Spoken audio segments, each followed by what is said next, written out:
જ્યારે દીકરી વિદાય થાય છે ત્યારે માં એની છાતીએ લગાડી એના મસ્તક ઉપર હાથ રાખી અને ખૂબ રડ્યા છે.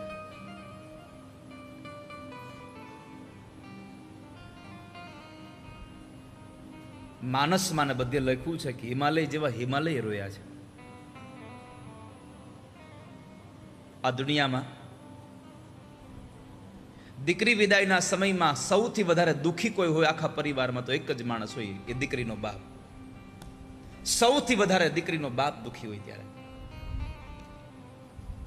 કારણ જેને પોતાનો હૈયાનો હાર માન્યો છે. દીકરી એટલે બાપના માટે આમ તમે જોવા જાવ તો શ્વાસ કહેવાય.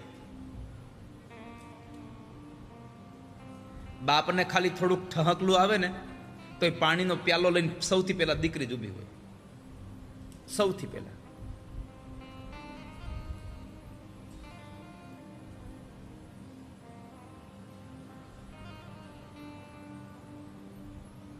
વ્યવસાયથી આવે અને દીકરી નાની હોય,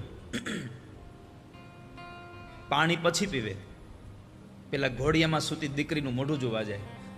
કદાચ ઓફિસેથી દિવસના સમયે ઘરે ફોન કર્યો હોય અને વાત થતી હોય તો એમાં એક વખત તો પૂછી જ લે બેન શું કરે છે.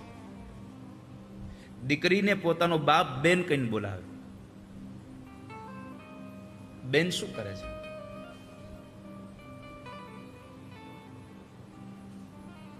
બાપને અંતરમાં કોઈ વાલું હોય તો એ દીકરી છે.